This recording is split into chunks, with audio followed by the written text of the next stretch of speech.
Minha família me maltratava quando descobriram que eu era a filha do amante da minha mãe, sem comida e me trancando dias no porão. Mas nada se compara aos anos que eles passaram na prisão. Antes de começarmos a história, deixe seu like e se inscreva no canal para não perder as próximas histórias. Eu, com 30 anos, fugi de casa aos 15 e agora, depois de todos esses anos, estou aterrorizada com o fato de que meu passado está me alcançando. Não sei se estou exagerando ou se deveria fazer mais para me proteger, mas preciso dar contexto para que entendam o que vivi e o que vivo agora. Mas, se eu tivesse que resumir, diria que minha infância foi um inferno. Minha mãe teve um romance e eu fui o resultado. Meu pai não descobriu até que eu tinha 10 anos, e quando soube, foi como se um interruptor tivesse sido ativado. Um dia, ele era rígido, mas distante. No seguinte, me olhava como se eu fosse algo repulsivo. No começo, eu não entendi o que estava acontecendo. Meu pai parou de falar comigo, exceto para me dar ordens ou me insultar. Minha mãe, que sempre esteve mais envolvida, começou a me evitar. Meus irmãos, com quem costumava brincar, de repente não queriam que eu ficasse por perto. Toda a casa mudou e parecia que eu já não era aceita ali. Depois, ouvi-os discutindo. Meu pai estava furioso, exigindo saber quem era o meu pai biológico. Minha mãe chorava, insistindo que isso não importava, que eu ainda era filha dela, mas meu pai não via dessa forma. Ele tentou localizar o homem, mas nunca o encontrou. Ou minha mãe mentiu, ou o homem havia saído da cidade, ou talvez ele nem soubesse que eu existia. Não importa o motivo, meu pai não tinha onde direcionar sua raiva, então ele a descarregou sobre mim. Passei a ser o saco de pancadas da família. Tudo começou de forma sutil. Ele fazia comentários cruéis sobre como eu não me parecia nada com ele. Minha mãe suspirava cada vez que me via e meus irmãos sussurravam e riam pelas minhas costas. Depois começaram os castigos. De repente, eu era a única que tinha que fazer todas as tarefas de casa. No começo, pensei que era só para me manter ocupada, mas logo ficou claro que esse era o meu papel. Fazer tudo enquanto meus irmãos não moviam um dedo. Se eu cometesse o menor erro, meu pai me batia. Não era uma palmada, mas socos fortes que me deixavam marcada. Minha mãe nunca intervinha. Às vezes até dizia que eu merecia. Quando eu tinha 11 anos, meus irmãos começaram a se juntar ao abuso. Eles me assediavam incansavelmente. Me chamavam de nomes e me empurravam quando meus pais não estavam olhando. Meus irmãos menores, que antes me seguiam como sombra, de repente me cuspiam nos pés e me chamavam de erro. Meus irmãos mais velhos eram ainda piores. Me tratavam como se eu fosse inferior a eles, me dando ordens como se eu fosse uma empregada sem salário. Tudo piorou quando eu tinha 12 anos e percebi que a comida era um privilégio, não um direito. Se meu pai estava de mau humor, simplesmente não me deixavam comer. Às vezes, era uma única refeição. Outras vezes, passavam dias antes de me darem algo além de sobras. Não me permitiam ter vida social, não havia pijamadas, festas de aniversário ou atividades extracurriculares. Meu pai dizia que eu não fazia parte da família, então não precisava agir como se fizesse. A única coisa que me deixavam fazer era ir à escola, fazer meus deveres e voltar direto para casa para fazer os meus afazeres. Eu também não tinha roupas próprias. Meus pais nunca me compravam nada novo. Eu usava as piores roupas dos meus irmãos, que já estavam rasgadas ou manchadas, além de velhas demais para consertar. Quando as roupas não serviam mais, me diziam para me virar. Então, eu ia para a escola com roupas largas e desgastadas, enquanto meus irmãos usavam roupas bonitas e bem ajustadas. Era humilhante. Quando eu tinha 13 anos, meu pai começou a me trancar no porão quando eu me comportava mal. A primeira vez foi apenas por algumas horas, a segunda vez por toda a noite. Depois se transformou em finais de semana inteiros. Eu ficava lá, completamente no escuro, com fome, congelando, com nada além de um cobertor fino para me proteger do frio. Chão de concreto. Se eu chorasse, o castigo era pior. Quando me deixavam sair, pensava em fugir. Ainda sonhava constantemente com isso, mas não tinha para onde ir. Eu ainda era uma criança e tinha medo do que aconteceria se me pegassem. Então, chegou o dia que mudou tudo. Eu tinha 15 anos quando aconteceu. Era um dia normal. Escola, deveres, silêncio à mesa. Eu estava lavando os pratos, cansada e com fome, quando minhas mãos escorregaram e um copo quebrou no chão. Mal tive tempo de reagir antes que meu pai me agarrasse e me jogasse no chão.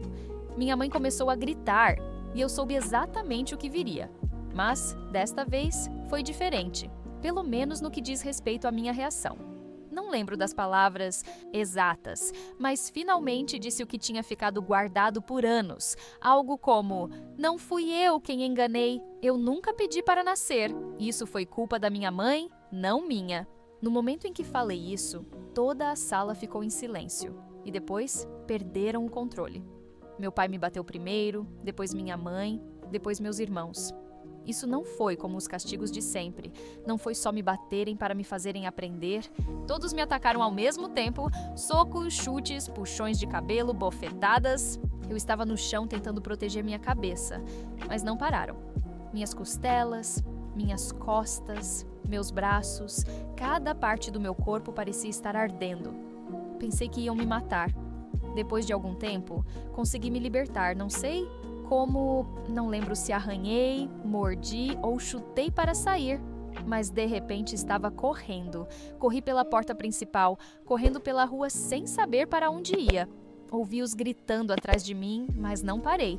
Não até que meus vizinhos me viram e me detiveram. Eu devia estar parecendo uma vítima de um filme de terror, ensanguentada, com hematomas, mancando. Uma mulher deu um grito, alguém mais gritou e de repente as pessoas corriam até mim. Então, chegaram as sirenes. Não lembro muito depois disso, estava tão dolorida que desmaiei antes de ser colocada na ambulância. Aquela noite foi a última vez que vi minha família. Depois de desmaiar, acordei no hospital. Meu corpo doía em todos os lugares. Hematomas, cortes, um rosto inchado. Uma enfermeira estava lá quando abri os olhos, falando suavemente comigo, perguntando se eu precisava de algo. Isso me desconcertou, porque não estava acostumada com a bondade.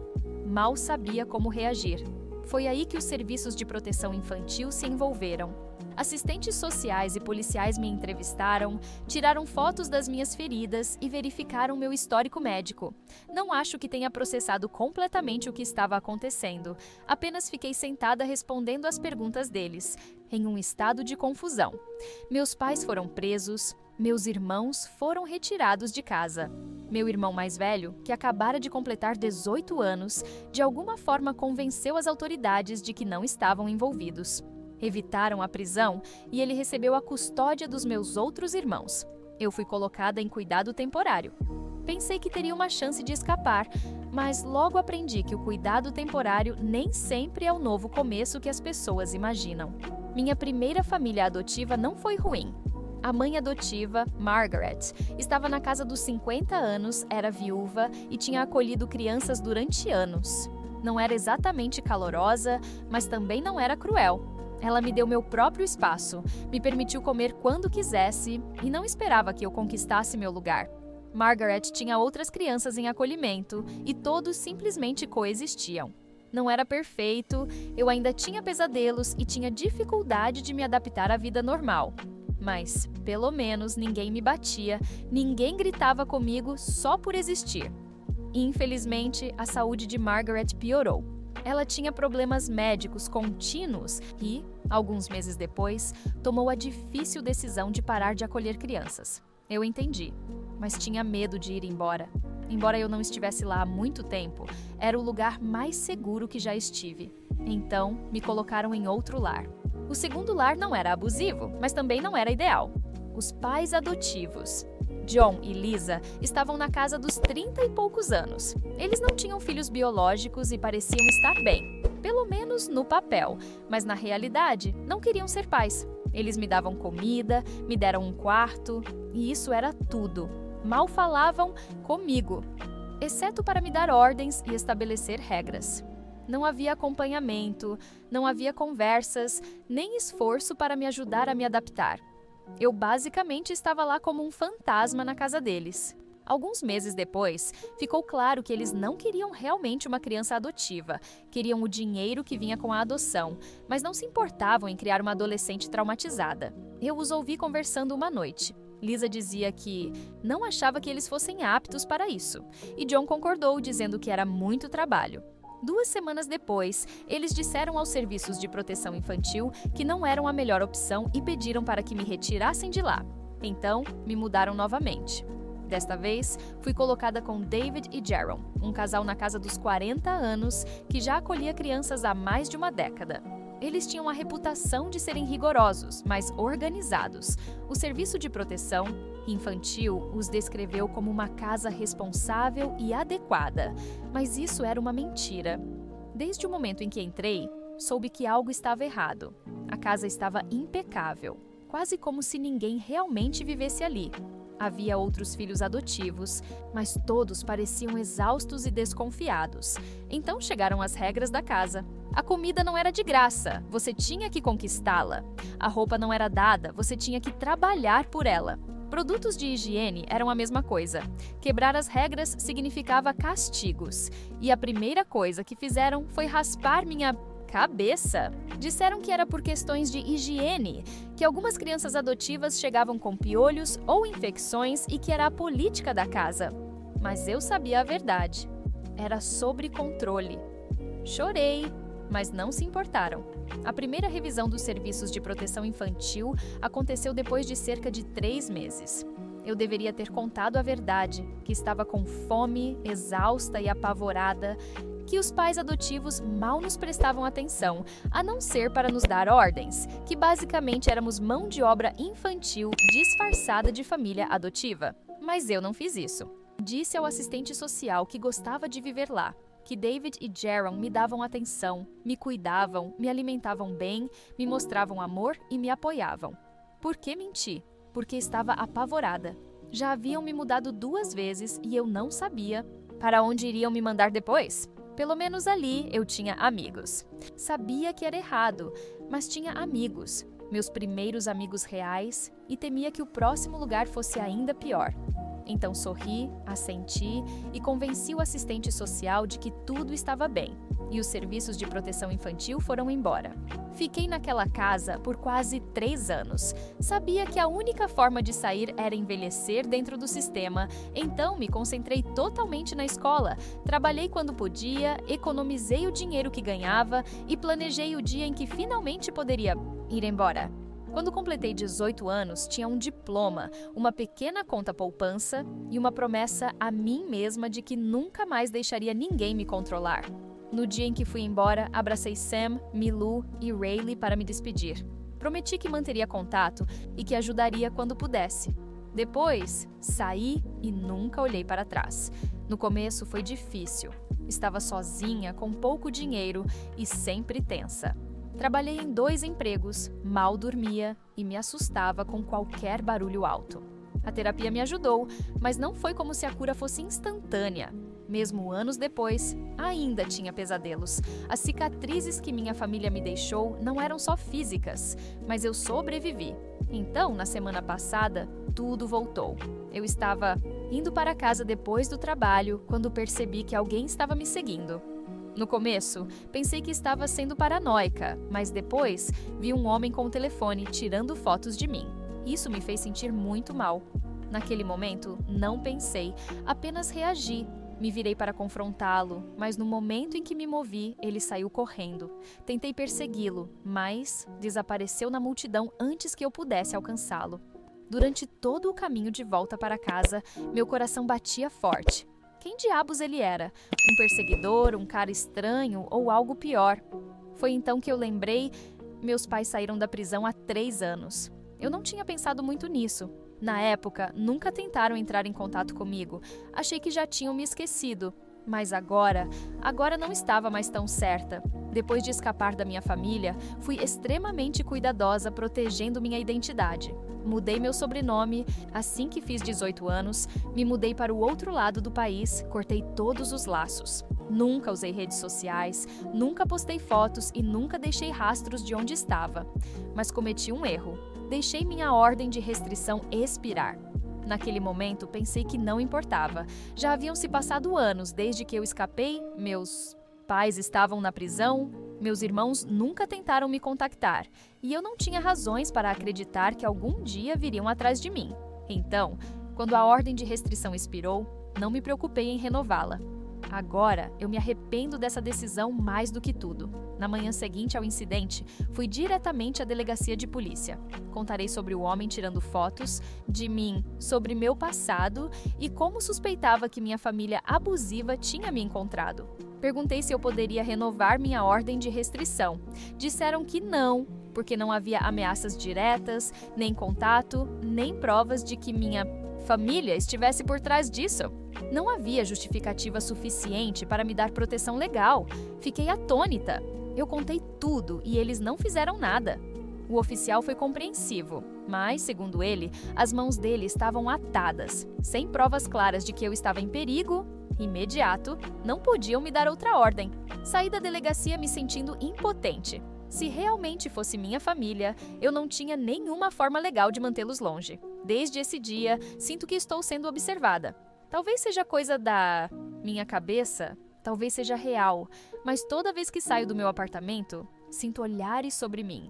Sempre olho por cima do ombro, vasculho as multidões em busca de rostos conhecidos. À noite, verifico 2 vezes as fechaduras, fecho as cortinas e durmo com uma faca debaixo do travesseiro. Não sei o que querem. Querem vingança? Querem me arrastar de volta para suas vidas? Me culpam pelo que aconteceu há todos esses anos? Não tenho respostas. Tudo o que sei é que estou aterrorizada. Supõe-se que eu não saiba o que fazer. Não posso obter uma ordem de restrição sem provas. A polícia não fará nada, a menos que algo real aconteça. E se forem realmente minha família, eu não faço ideia das intenções deles. Nem sei como me encontraram. Mudei todo o meu nome, minha localização, minha identidade completa. A única forma de eles terem conseguido me rastrear seria se contrataram alguém ou acessaram algum tipo de registro. Já se passaram 15 anos. Por que agora? Quero acreditar que estou apenas paranoica, que foi uma coincidência, que estou imaginando coisas. Mas meu instinto me diz o contrário, e depois de tudo o que passei, sei que não devo ignorá-lo. Estou considerando me mudar meu nome novamente, deixar tudo para trás como fiz aos 18. Mas isso seria drástico. Agora, tenho uma vida, um trabalho, amigos, estabilidade. Não quero jogar tudo isso fora por suspeitas, mas se eu ficar, talvez esteja caminhando direto para o perigo. Então, o que fazer? Estou sendo paranoica ou isso é o começo de algo pior? Edição. Falei tanto sobre comida porque foi o bem mais valioso da minha vida. Era um privilégio. Perdão se isso soou desesperado. Atualização 1. Olá a todos! Sei que passou muito tempo desde minha publicação original e peço desculpas pela demora na atualização. Muitas coisas aconteceram e quando você está ocupada com a vida real, tudo no mundo das redes sociais fica em segundo plano. Mas eu queria voltar para agradecer a todos pelos conselhos, apoio e advertências. Eles me salvaram. Segui as sugestões a sério, instalei câmeras, troquei as fechaduras e mantive a guarda alta. E no fim, descobri que estava certa em estar. Paranoica, o homem que estava tirando fotos de mim foi enviado pela minha família. Muito depois da minha publicação, ele confessou. Apareceu na minha porta. Era um dos meus irmãos mais novos. A última vez que o vi, ele era uma criança seguindo o exemplo dos meus irmãos mais velhos, me assediando como todos os outros. Agora, ele era um adulto diante de mim, dizendo que queria conversar. Não deixei ele entrar, mas escutei, porque precisava saber o porquê. Ele disse que passou anos me procurando. Disse que foi jovem demais para entender o que estava acontecendo naquela época. E para ser justa, ele realmente era só uma criança. Mas ouvi-lo falar agora, como se fôssemos irmãos perdidos tentando nos reconectar, me deu repulsa. Então veio a verdadeira razão pela qual ele estava ali. Ele me disse que nossos pais queriam se reconciliar, que eles tinham mudado, que nosso pai queria se desculpar e que todos queriam ser uma família novamente. Senti meu corpo se desligar e então ele disse: "Vem comigo, vou te levar até eles. Estão esperando." Soava como um maníaco, embora parecesse convencido de que estava fazendo algo bom. Ele não estava mentindo para me manipular. Ele realmente acreditava no que estava dizendo. Falava sobre nossos pais como se fossem pessoas normais e amorosas. Realmente achava que poderiam me contatar depois de 15 anos e que eu correria para ele sem fazer perguntas. Não consegui respirar, senti que estava me afogando e então explodi. Não lembro de tudo o que disse, mas sei que gritei. Gritei tudo o que me fizeram, os golpes, a fome, o porão, como me trataram como um erro. Disse a ele como ainda tinha cicatrizes no corpo e pesadelos na cabeça por culpa deles. Ele ficou lá parado, como se não fosse real, como se eu estivesse exagerando. Foi aí que percebi que ele nunca entenderia. Eu o empurrei e disse para ele ir embora. Ele resistiu, continuava dizendo que eu estava exagerando e que eu precisava me acalmar. Foi então que peguei meu telefone e disse que estava gravando tudo e que se ele não fosse embora naquele momento, eu o levaria diretamente para a polícia e arruinaria a vida dele. Isso funcionou. Finalmente, ele recuou, me olhando como se eu fosse o problema, como se eu fosse a irracional. Então ele foi embora. E eu também. Não fiquei mais naquela casa nem uma noite. Empaquei e disse que precisava cancelar o contrato de aluguel imediatamente e Deus o abençoe. Ele entendeu. Me deixou ir sem penalidade, sem complicações, até me ajudou a carregar minhas coisas para o carro. Fiquei em um hotel por um tempo, depois encontrei um novo lugar. Foi financeiramente difícil, tive que pedir dinheiro emprestado aos meus colegas de trabalho só para cobrir o depósito, mas estou segura, isso é o que importa. E dessa vez, eu obtive a ordem de restrição. Peguei o vídeo do meu irmão na minha porta, entreguei tudo à polícia e me certifiquei de que meu nome estivesse legalmente protegido novamente. Agora, eles não podem se aproximar de mim. Confiei no meu instinto e estava certa. Se eu tivesse ignorado os sinais, se tivesse deixado meu irmão entrar, não sei o que teria acontecido. Talvez eles tivessem tentado me culpar para que eu ficasse, talvez algo pior. Não sei o que minha família fará agora. E não me importa. Se tentarem mais alguma coisa, estou pronta. Já não tenho medo. O que eu não entendo é porque agora, depois de todos esses anos, de repente eles se importam. Eles tiveram 15 anos para entrar em contato comigo e se desculpar, embora nada disso apague o que fizeram. Porque agora, não acredito que algum dia tenha uma resposta. E não preciso dela. Só sei que nunca vou olhar para trás. Atualização. 2. Para aqueles que me criticaram por deixar a primeira ordem de restrição expirar, esta atualização é para vocês. 2 dos meus irmãos, o mais velho e o que me visitou primeiro, apareceram no meu trabalho. Lá é onde me sinto mais segura, porque além de haver outras pessoas, também tenho alguns amigos. Então, não poderiam fazer nada. Embora eu não saiba quais eram as intenções deles, assim que vi que estavam parados do outro lado da rua, chamamos a polícia. A ordem de restrição original era apenas para meus pais, porque meus irmãos foram vistos como vítimas quando tudo isso aconteceu. Portanto, eles não estavam incluídos na ordem. No entanto, a segunda ordem foi emitida para todos os membros da minha família. Mesmo assim, quando a polícia chegou e pediu identificação, além de perguntar o que estavam fazendo ali, só puderam mantê-los detidos por algumas horas. Pouco depois, receberam uma simples multa por violar a ordem de restrição. Sim, essa foi toda a utilidade da ordem de restrição. Nem semanas, nem meses de prisão, nem nada. Tudo porque meus irmãos não foram considerados culpados há algum tempo atrás, e tudo por causa das diferentes jurisdições. Não me perguntem por quê, já que não é algo que eu entenda, mas como morávamos em outro estado e agora me mudei para outro, isso os beneficiou. A burocracia no seu máximo esplendor. Por enquanto, estou tentando pegar rotas diferentes para ir para casa e sempre olho por cima do ombro, caso não estejam me seguindo. Além disso, um colega de trabalho se ofereceu para me levar depois do meu turno para garantir que eu chegasse em casa bem. Ele até fica alguns minutos estacionado em seu carro, afastado, para verificar se minha família não aparece. Mas, falando de outras coisas, com base em uma pergunta sobre meu pai biológico, não, eu nunca tentei procurá-lo. Pode ser a pessoa mais maravilhosa do mundo, mas também tenho medo de que não seja. Por isso, prefiro deixar essa porta fechada, ao invés de abri-la e trazer mais problemas. Atualização. 3. Por conselho do meu advogado, decidi não postar por um tempo. Embora eu tenha várias atualizações que gostaria de compartilhar, era melhor para nossas possibilidades e tem valido a pena. Se vocês se lembram, Meu colega de trabalho me acompanhava até minha casa depois do meu turno. Não somos apenas colegas e amigos. Além disso, ele é o namorado de uma das minhas amigas que também trabalha comigo. Até ela vem com a gente nos dias em que todos terminamos o turno ao mesmo tempo.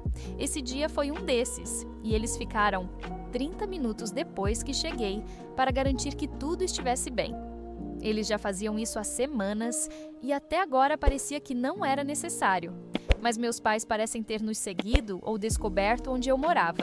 Sim, sei que mudávamos as rotas e olhávamos para ver se nos seguiam, mas nenhum de nós é detetive de um filme dos anos 80, então não é como se soubéssemos o que estávamos fazendo. Eles podem até ter descoberto de outra maneira. Bem, toda a minha família apareceu na minha porta, e meus amigos primeiro chamaram a polícia e depois me avisaram. Minha família tinha presentes para me dar ou algo assim, mas tudo foi levado pela polícia. Depois, meus amigos reconheceram 2 dos meus irmãos da vez em que visitaram meu trabalho. Eles começaram a bater na porta e olhar pela janela, temendo que pudessem fazer algo, como jogar coisas pela janela que poderiam me machucar. Eles desceram do carro para confrontá-los. Não foi a melhor ideia, mas agradeço por terem feito. Isso para me defender. De qualquer forma, a polícia já estava avisada e a poucos minutos de chegar. Começaram a interagir com eles e a dizer para irem embora enquanto eu via tudo de dentro. As coisas ficaram sérias e meus irmãos começaram a agredir meus amigos. Por isso, eu saí, mesmo estando aterrorizada, porque já não era mais uma criança e não ia deixar que machucassem meus amigos. Mas eles eram mais e acabaram se agredindo. Receberam uma denúncia criminal, que foi para a jurisdição federal, por isso levaram em consideração os antecedentes. Além disso, meu advogado e eu decidimos processá-los civilmente. Até meus amigos também entraram com uma ação coletiva contra eles por agressão. Esta é a razão pela qual não fiz postagens aqui durante todo esse tempo, já que isso poderia afetar minhas chances de vencer. Segundo o advogado, eu poderia dizer algo, mas não ia me arriscar. Queria ver meus pais atrás das grades e pagando pelos processos. Foram bastante longos, com muito estresse emocional e físico, mas agora aqui está o que conquistamos. Eu digo que conquistamos em ambos os processos, porque tanto o aspecto financeiro quanto as penas impostas aos meus pais e meus irmãos foram uma vitória para mim. Mais do que uma vitória, uma grande possibilidade de deixar tudo isso para trás, muito, muito atrás. No total, meus pais e meus irmãos tiveram que pagar a mim e aos meus amigos uma quantia combinada de 75 mil. A minha parte é cerca de 5 mil dólares aproximadamente. É uma quantia impressionante. Talvez para vocês não seja muito dinheiro, mas para mim, com um trabalho normal, é impressionante. Uma parte da minha recompensa vou dividir com meus amigos. É meu presente por terem me protegido como fizeram. Quanto ao as penas para a minha família, meu pai e minha mãe, devido à reincidência, além de estarem ainda em liberdade condicional, receberam uma pena de 20 anos, que já estão cumprindo desde o dia em que foram presos. Não foram condenados tão rápido, mas foram detidos e não puderam sair nem mesmo com fiança. No julgamento, disseram que a intenção deles era apenas reparar a relação, mas a agressão contou outra história. Então, estou feliz que passem mais da metade de suas vidas presos, se contarmos ambas as sentenças. Meus irmãos também receberam penas que variam de 6 até 12 anos por seu envolvimento em tudo isso. Não só pelo que aconteceu naquele dia específico, mas pelo assédio. Alguns dos meus irmãos já tinham outras ofensas, não relacionadas a mim. Sei que, em alguns anos, podemos voltar a ter esse problema, porque não é como se mudar fosse resolver as coisas com meus pais. Mas meu advogado tem a liberdade de renovar as ordens de restrição antes que se vencem, sem nem mesmo precisar lembrar a eles.